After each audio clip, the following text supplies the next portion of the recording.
Muhammadu fenete fedinya Muhammadu ala kira bangena Abdullahi de kira bangena abangena amba Aminata de kira bangena Muhammadu ala kira bangena minu mikira fe atanu fle abangena makankalu de kira bangena ala kira bangena الحمد لله رب العالمين والصلاة والسلام على سيدنا محمد وعلى آله ومن تبعهم بإحسان إلى يوم الدين وبعد السلام عليكم ورحمة الله تعالى وبركاته مبلمو أمبي على تنوك على بركة أمبي سالي دنفولا صن هرمكا نوي على كراي عناسو مغو أني مو مدي يوتو نغنيا فوكتا جودونسي على كانين أو بلا جيليني أو جمكولو سنومين في بواجلو كنه كونو أمبي ديلي ni dili fora an bela jelen hakili be jigi an karamogo bamina no ye Sheikh Sidi Modibo Kani alaka hinala olu ka dugula mauludu mi nale yere kira sababu ye ka sigi senkan fukana se bima bara intalendo ka barka do ala sangosan dobe fara afanga kan jema ube bo fan bela jelen fe ka na benaye min kera ka be novembre kalo tle kononto ma san bafla anitani kononto o min bena Rabiul Awwal ale tle tani fla suma no ye mauludu suye shirifla jabarani togoyala min sorola la bara kun folo la anga je anga anyema do fe de woji ila sidi momo bokan di darno de dina alla so jokki sunna jidado to lamdo sidi momo bokan wala samsun wala qamarun e dunya anajmu suadu sidi momo bokan enen beli hore keɓɗen bellore so keɓɗen cheikhu sidi momo bokanno enen beli hore keɓɗen bellore so keɓɗen cheikhu sidi momo bokanno jee kola Allah kuyruɗo dina Allah jee ɗewa Allah sidi momo bokanno jee a arabu fulɓe e nder zamanu waliyullahi sidi momo bokanno je jonen ke dokko werata ko mo lobbo sifaje sidi momo bokanno yo cambel jandoni yimi o jogolle jilaɗo to lamɗo sidi momo bokanno baban mode Muhammadu sidi mobo baban baba hamma sidi momo bokanno baban Aisha ta Sheikhu Sidi mobo oba munsin sidi momo bokan baban hamme Amadu aba maudo baban Mamudu sidi momo bokan no yo barkim be goma e kureji mafu endamma da sidi momo bokan yo barkin jimbe matali be mafu jimo welma da sidi momo bokan jomam to yangam yimde se xam mi bede siru sidi momo bokan mi juli julde do burna do tangre do gido Sheikhu sidi momo bokan sola Allah baray ko mi mata de jimen undi itta kam galle abam sana balaw de jimen hay so ko fo don jodi sana Allah e baray ko mi mata de jim hadina Allah tagge undi itta kam galle abam sana balaw de jimen Muhammadu naam anna Muhammadu naam Hammadu Hammadu naam Ahmadu Hammadu naam Fatumata Hammadu naam Aisata Hammadu naam Ummu Hammadu naam Mamudu Hammadu naam Baraim Hammadu naam Daud Hammadu naam Sheikhu Hammadu naam Sidi Hammadu naam Adlai Hammadu naam Kajja Hammadu naam Hamidu Hammadu naam Mustafa Hammadu on woni koddajo naam ben iwi Hammadu ma nin temenen kofe kuma kelaw be soroka kuma ta min sorola o wala wala lula anga je ka nyema daw fe ayala ko shi ni bi mo chamani an wele bula dayna na fo mun be sewu farako yan fon fe donc umuni mo bu chama bo mo blo mais malheureusement ils savent pas ou na sega direct ou la tout donc ni ye wati surtout mo lu de période amna yala ko shi il faut on représenter un pas blanc jamana wero fene mo be ambi mais amuno be yoro wero la ni amasa ma donc no sera ka gere anga wori censé ka woro donc inshallah yani mo lu were che amba ise ka passer ara biru la ka aka bureau validé donc un programme d'activité commune to soro bimbe ke umuni mulibo kanyeshi dilima abe sancha mambo sano dilie bukolodi umuni mulibo ma ne ma fili bretani santanche mais amena bukoli joligo kuma fora amasega jo bon bibi na na la cloche dilimo rupega ampleur tarasi degré do ma sans sans il va faut ñina jama chairandi salonday bon tout ça c'est en tenant compte de l'état de la route sera moyen folo donc sera glan misina wati na ni sera na glan nganye nana amna jigimi bon no so yorobe en procès no woni umni mudi bo ba yoro nana c'est pas la peine angana ka fo kam ta jati la wori ni ngata mo woro wori ranger ko so banala parce que umni mudi ko ni dili ampete de mais umni mudi wi détaillé principalement dili donc non nana on de kanga sega ke mo jati donc on va ta jati la wori ni ko ni amuni la ga ko finango amna la ka dinasira balisé ka bo di ka tatina essayer ka baronda tire do sigi peut-être à ça que 1 km à chaque 500 mètres en eau pour jofo malheureusement du wati na afora maseka lati donc on veut faire que ninga ke wati di au pekana anga fara jonga para bele munu be anga seka cheka anku kan sisa sinia wati yani siraka seka glanganye alhamdulillahi rabbil alamin والصلاة والسلام على رسول الله وعلى آله وأصحابه العصفياء من خلق الله والتابعين لهم بإحسان إلى يوم لقاء الله أما بعد فهذه رسالة من ذرية شيخنا وخليفتنا المرحوم باء الحج محمد هادي تال في منطقة نيورو على قيادة الخليفة الحاج أحمد هادي تال إلى هذه الحضرة المباركة وأسلمكم وأبصركم وأجيلكم وإذا ما قلتم يزيدكم الفرح والشرور يبلغون تحياتهم إليكم تحية من عند الله مباركة طيبة ويدعون لكم بامتداد إحيائكم لهذا المولود ويوم الاسم الأعظم طوله الله في أيديكم وجعل ثوابه ذخيرة لكم والسلام عليكم ورحمة الله تعالى وبركاته وبسم الله كو عند الله ينفدري من عند الله الرحمن وجم يرمين هنيا كوبتي ديندو غا ادuna juldo e kefere fo en hebay e hinniya makko arrahim ko jom yurmede hertino to laakhara dum ko julbe tan jeyi keferbe ngala hen gedal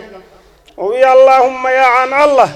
salli ko jul kono allah wiyataake yo jul o do salli ko yurmo ala sayyidina e horede muhammad wa alihi e koreji makko wa sallim kisnad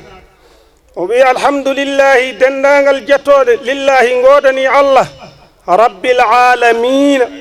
allah jeydo binde funnaange e hirnaange sahal e baleri dow e les e ko woni hakkunde fu ko allah jeyi o allah de jettode ngodani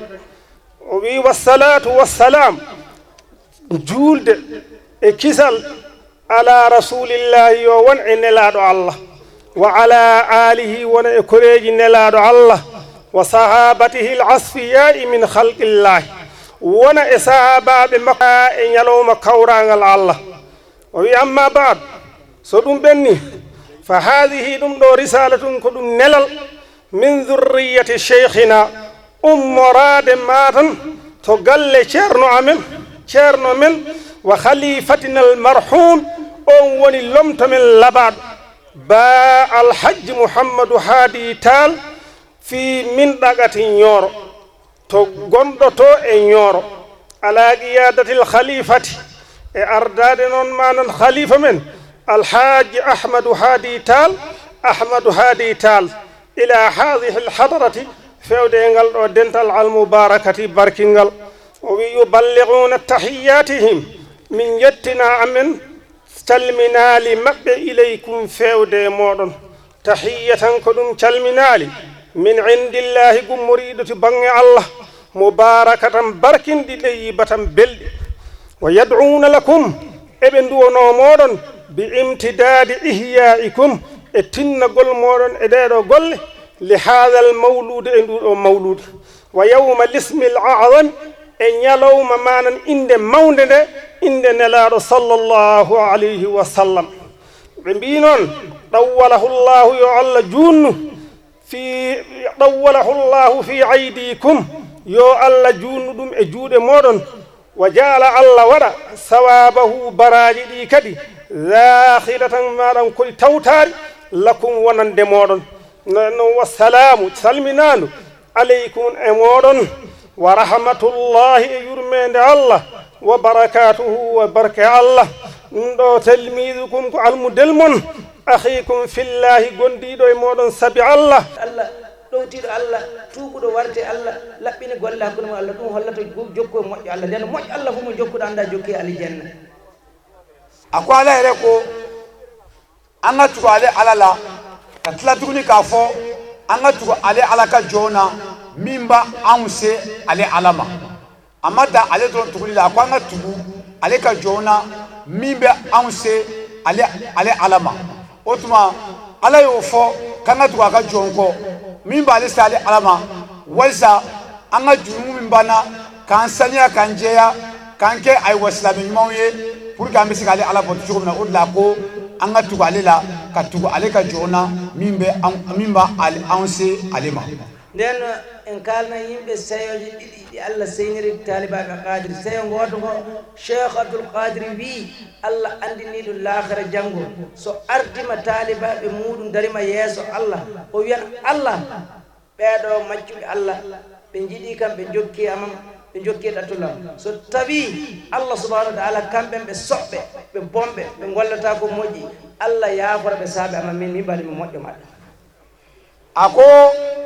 nisɔndiya min bɛ kadiriya la a bɛna fila fɔ a la a k'a fɔlɔ ye jumɛn a ko sini kiyama jɔ don Sheikh Abdul Qadir Jilani a b'i jɔ ala ɲɛkɔrɔ a b'a fɔ ala ninnu tugura ne la n ka wurudi la kiyama jɔ don diɲɛ kɔnɔna na a ko o tuma ala ni ninnu kɛra maa jasilenw ye ninnu kɛra maa dɛsɛlenw ye ala hinɛw na ne kama parce que ne kɛr'i ka jɔn ye jɔn min y'i bato.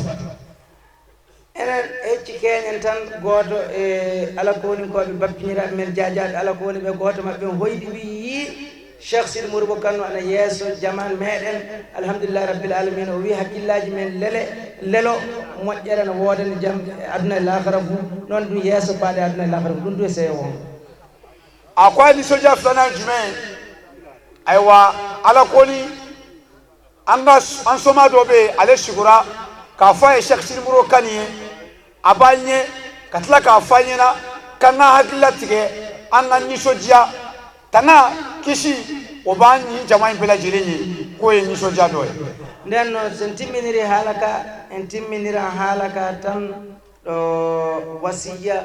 mo amadou abdoulaye souad woni ab mangal ñande o joɗɗinta babba hamma ko wasi miñiraɓe babba hamma ñande nden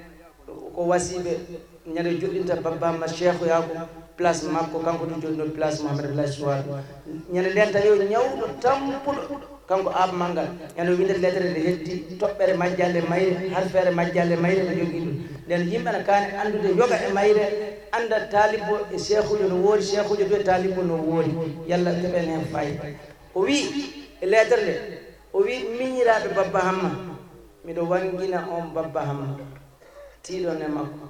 gonno kanko woni cheikhujo moɗon allah joɗɗinimo waɗimo cheikhujo moɗon nono mi hoorem joɗɗini gonmi cheikhujo ñande ba ahmad allah sowat iwi min ɗum place ahmad allah gonnoon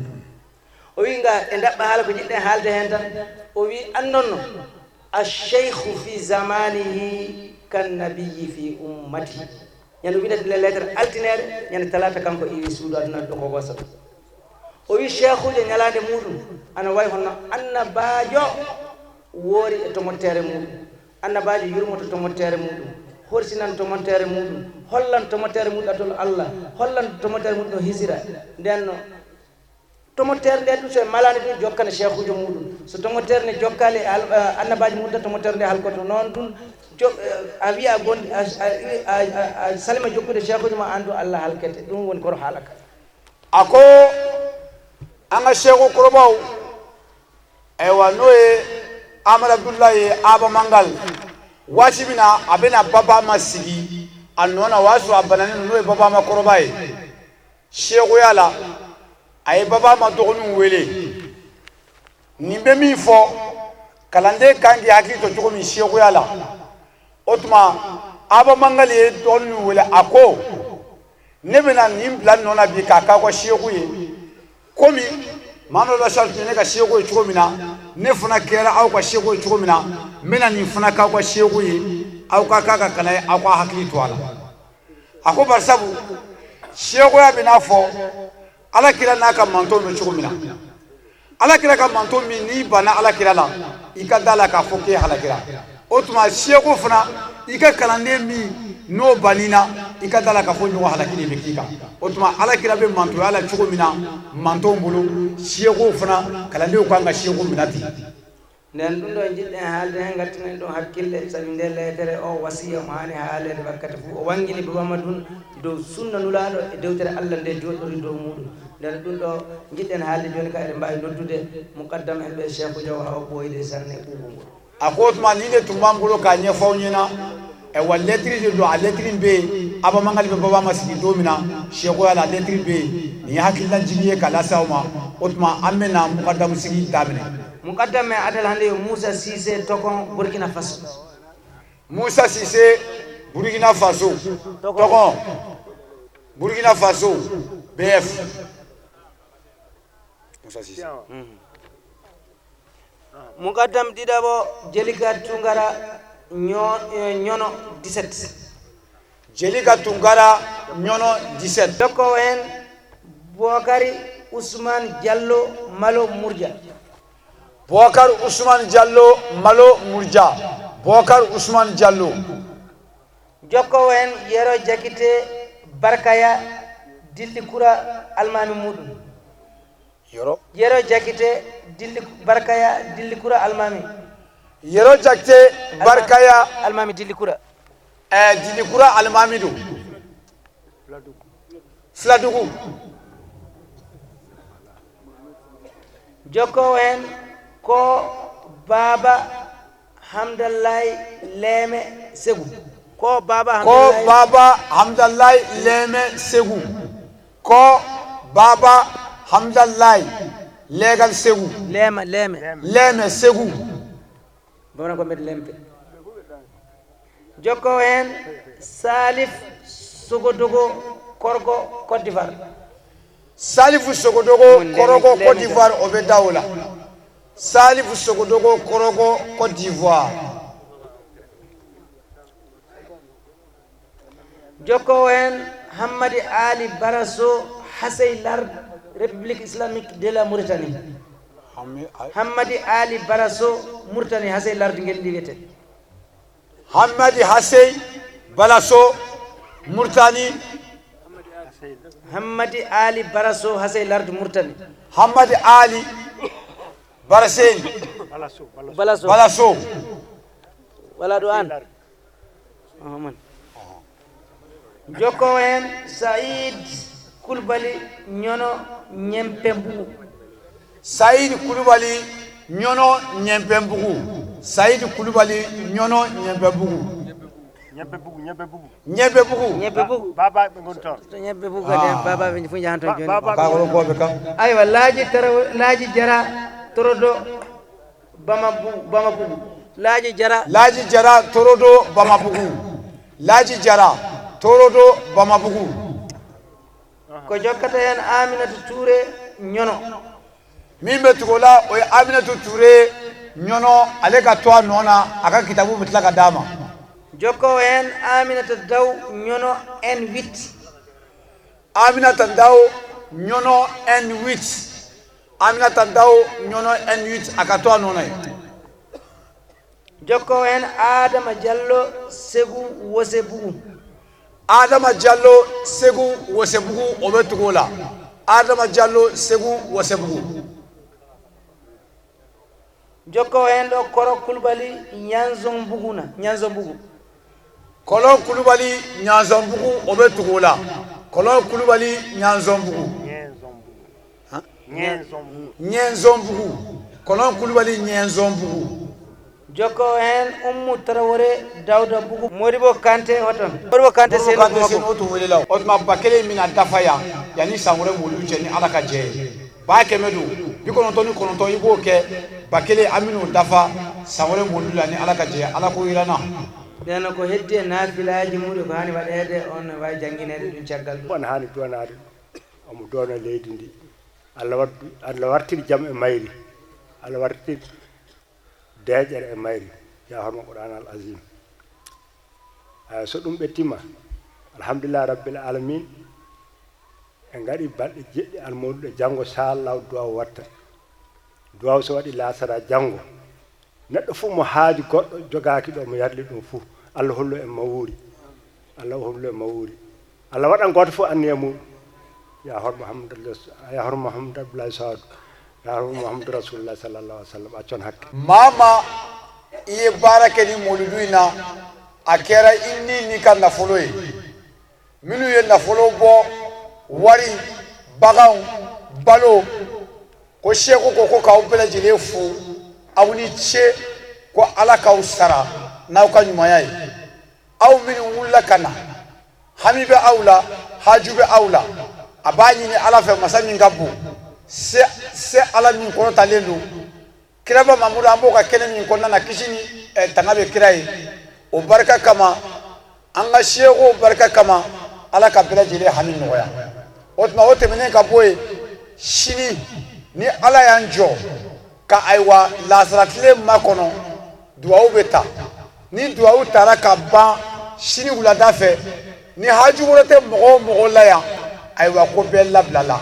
otma be duwa ke ko ala ka sangore ira ambela jirina ala ka ambela jine kene ke sangore anga tama anga naya an fefe be ya no fefe wula ka naya ala kama fefe wula ka naya kira kama fefe wula ka naya ka fanga shego barka kama dugu in barka kama ne fana ba nyini aw fe na udina na ngania yi an bela jire ka je ka duwa be shiko yi ala ka lafiya da mu ya anyo ni na ala ka kene adama ala ka kene adama ala ka kene adama duwa kelaw ulu be soro kana duwa ndo damne karamogo ni nyogonche min soro lola anga je ka nyima dawfe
ووالدينا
Baren kuncelen an ye ɲiningali tengu an ka maabaw dɔw la u ye min sɔrɔ k'a fɔ ko in kan an ka jɛ k'a ɲɛmadaw fɛ. Salatu wassalamu ala rasulillah wa ala alihi wa ashabihi ajma'in. An bɛ bɛɛ lajɛlen fo ka dugawu kɛ bɛɛ lajɛlen. Vraiment an ye ɲininka min na alhamdulillah an ka mawudu ɲuman tɛmɛna alhamdulillah a baara fana ɲɛna. Ne min bɛ kuma aw fɛ ne de ye an ka du ye n'o ye Bahumu ka du ye ni Moribo ka du ye. Ne y'o dɔ ye ne de y'a ka sariya tigɛla ye bi bɔlɔn kɔnɔ Bahumu ni Moribo ka diinɛ ko kɔɲɛ kan a bɛɛ bɛ bɔ ne de fan fɛ ni maa ma bi diinɛ ko baara kɛ Mali kɔnɔ yan a bɛ tɛmɛ ni ne de fan fɛ o dili yan n'i b'a fɛ dili ka dɔn ko la a bɛ tɛmɛ ni ne fan fɛ o de ye dili ka diinɛ taacogo ye o bɛ ne bolo bi alhamdulillah n ka seku n'o ye n ka kɔrɔkɛ ka yamaruya la ani n ka helsuwa ani n ka famille tɔ bɛɛ ka yamaruya la mawulidu alhamdulillah ɲuman tɛmɛna alhamdulillah mawulidu daminɛna ka fêter dili yan depuis 75 ala ka hinɛ Cheikh Sidi Moribo Kane an fa kɔrɔba Cheikh Sidi Moribo Kane ale de ya mawulidu ko daminɛ nin cogo la sinon tun bɛ kɛ depuis dili sigi waati la an b'a dɔn a bɛ kɛ mais ka kɛ ka bɛɛ wele ka bɛn n'a ye o ye ale ka baara de ye alhamdulillah rabbil alamin ɲinan fana o baara min kɛra o kɛra o cogo la ni media nana Sirifula nana nin de olu ka nakɔ fɔlɔ ye an bɛ dugawu k'u ye a diyara n ye moldu ñuman temena ala bato chama kerala ne ya fo sisan anga kulutiri watla ne ya fo ko qur'ane kalam min kerala qur'ane kalam jigina shinye keme ani shinye ta ani kele salatu nabi min kerala shinye million bidur ni fla ani wa keme saba ka duwaw ke jamana e ka duwaw ke jamana denye donc moldu nyana kera dilla ka ke cugumina kera cugola amise ka fala temena cugola sabi kamni moldu damina fokata se bi dilli ka moldu la sanwo sa tubi den kura bala alhamdulillah mo bi tubi wati be tubi den kura chaman bala islamo ben nana ka bena ka duwaw ke ka jira islamo be kilenya alhamdulillah rabbi bas fo ma ke sallallahu ne gon bi sega min fu ye dron moldu ye alakira kodi alakira ko ni mawma ni alakira bonya ni nafulo ni farikulo ala bisara sika foitala alaka jonyuma ni baraka ya ala bisara sika foitala o alakira moldu alakira kodi o karam sidi fana kabila bi moldu la wati minna abi moldu ke nim fanga bay di moldu la nim wati minna aya kuma kan kelende fo ko aya islamé fara nyonka no 75 aka discours folo yo defo abambulo ha discours ni karam sidi ka discours folo bambulo hali to mikele mabala ako aba fe aya islamé char nendo aba fe ka islamé be fara nyonka ka ke kelenye mawma ni ba fo la ilaha illallah i wele lendo mawlud la hal ni islamé kanga na mawlud ni na mawlud bi alakira ka mankutu abi se ka ke bi alakira kan fo ka don islamé allah ambi duwa ke mali dembe ambi duwa ke jamana ye alaka jamana basigi alaka kisini tanga ke jamana kono alaka jamana dew kambe wele mi la islamé mo islamé be kanyo mena ambe de fakili ande bakili donc on kana so na fi mo krikra wadanche ni kun wa islamic kile misra ambe kuma islam be alkan kisi kun koma ambe la jina nganyo ngomina ambe fakili bakili ni kun go mo min dala nganjija anga sega tigi de mecho mina ay jamana mbe cho mina vraiment be do okay alsa benka alaka ben sabara jamana ka heran na jamana kono be mu fo mawlud ko ina alhamdulillah ya jamana na cho mina amba ni ne autorité fe ko ma ko hakilto dilla puisque mo sa do be fraka ni alhamdulillah jama chara ta masalu taka o alhamdulillah j'espère bien que ça va refana absaka ken ni wona donc so mi sécurité ko fana alhamdulillah uyu siko ke puis yani ne kana en tant que député ala kani ministre de la sécurité ni woye be barka da be bari monsieur ko sebe anya ka barai surtout be fambe préfet na ya no sinabe sans na nyombe autorité faut continuer mawlana donc alhamdulillah autorité commence à kana cela veut dire que vraiment ça va Antonio ni so dira kuma yar tinda ka fatin ma ni so dira na wala fam ala kan no ya ala kan sustra jin larabe na misra fam ala kon kizama ala ka jamana sabati ka hera don ka hera ke bela jele mu'min na nya so ngana nyumandi do ala kan no giye nya so ngana jugube me ala ka sekoti gi se fula ala ke bora fo mo kana no nyema yere mi président au conseil islamique vraiment be barka abem boya kudu antara ye dili ko ka bo ma ko sebe je reconnais ça ni dia dili fa dron asema ya ka nyambe barka dai ambi do nyina bi serifu de do nyina mo ko fam jimi jien fa iba nyina islam be vraiment be barka dai ko sebe Chérif la TV Chérif, je les remercie infiniment du fait qu'on a vraiment beaucoup hagiltona. Même si il y a événement na sonama ambu invité kana. Manya yo gilia bende utayro kasha mais du fait qu'on a delia na vraiment aboina mokosba ala kusara ala ka barakadula. Sabe to ko kelemo bi silame pela jile faranyanga dilia. Kato ke jamanaye kato ke nyonyi kato ke nyere. Donc moldu ko ni kokoro dili fuite ano. Donc mo sera besera ala ni kira de kama ambe fuli kuye kanyini ala fe anjara ka duwo munu ke salatu munu wurdira qur'ane munu kalala wurdi mun ala to munu wurdira ya rabbi allah ala ka mina silame bela jelema ala ka mina jamana ma ya rabbi allah ka sirifula fu nanga sirifula fu ko joni ame joni kuna ni ba fu sababu nyuma ni sirifula sirambi amanyira fa anga wajuli kala ba anga dina mimbe dile o sariya ko kalfale no mima na dugulante mali kono bi nabi fama alhaj baba hamma amadou modibo kan ni dili qadidu ale de kera sababu ka sirifula se dilia sirifula fana ambe do kuye ka fa be baramina ala ka yirwa be baramina amba ka ala ka yirwa ya rabbi allah sidi o jarane ko sebe amma nyini ala de fe ka nyini muga damu fe ka nyini kala ndem bela jilen fe mogo ni senta ka boyan ni seri ka so kana nyini do ko donc bara de dili no bema hay nete muga damine kala nene ni bina dili iki jija ika ala wele ke ka ke jamanaye ka ke silame bela jile donc silamea muru tambulu marfa tambulu anga fanga o ye duwawu de donc an kana ɲinɛ o kɔ n'an b'an ka sow kɔnɔ an k'a kɛ n'an bɛ ka taama an k'a kɛ hali n'an bɛ jama cɛla an ka duwawu kɛ an dusukun na o de b'an nafa an ka hɛrɛ b'o de la mɔgɔ mɔgɔ siyan u natɔ mun sɔrɔ an y'a ɲini ala fɛ u ka taa so hɛrɛ la ka t'u ka somɔgɔw sɔrɔ hɛrɛ la an jɛra ka duwawu minnu minɛ duwawu minnu kɛ ɲɔgɔn fɛ ala ka duwawu minɛ an bɛɛ lajɛlen ya rabbi. Bonsoir tout le monde. Donc nous venons de vivre un événement annuel particulier qui est le Mawlud, le baptême de notre prophète sallallahu alayhi wa sallam à Dili. Comme vous le savez, chaque année le Mawlud est fêté à Dili avec beaucoup de ferveur, beaucoup de lecture du Coran.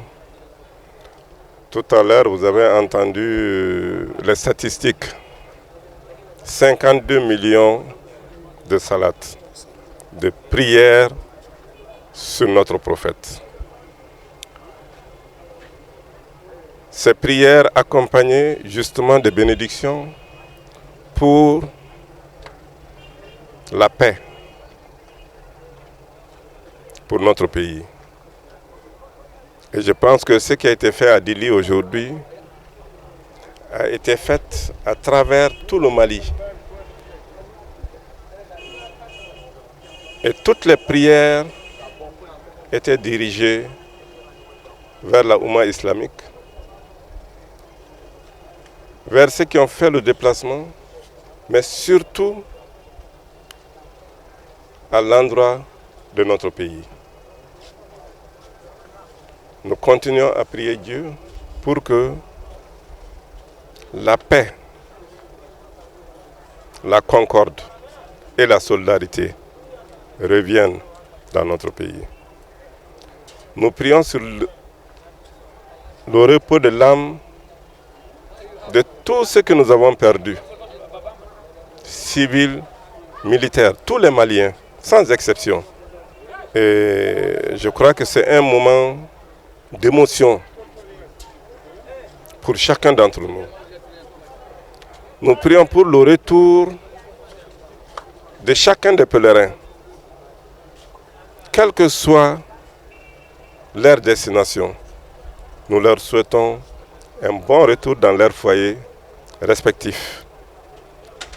Ce Mawlud pour lequel ils sont venus, nous prions à ce que tous leurs vœux puissent être exaucés. Encore une fois, prions pour notre armée, prions pour nos autorités, prions pour tous les Maliens. Je crois que ça doit être un des derniers mots que j'ai à l'endroit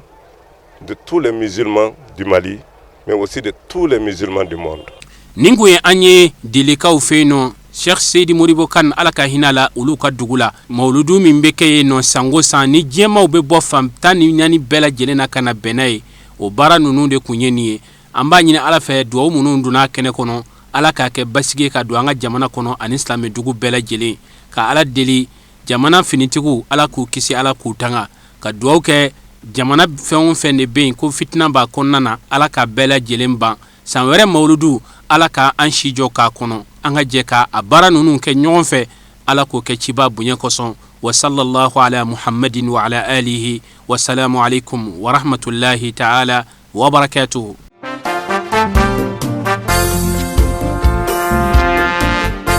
Mami mi kira fene bo fene te mamadu fene te fedinya na mamadu ala kira bangena Abdullahi te kira bangena Amba Aminata de kira bangena Muhammadu ala kira bangena Minu mi kira feata no fle abangena Makankalu de kira bangena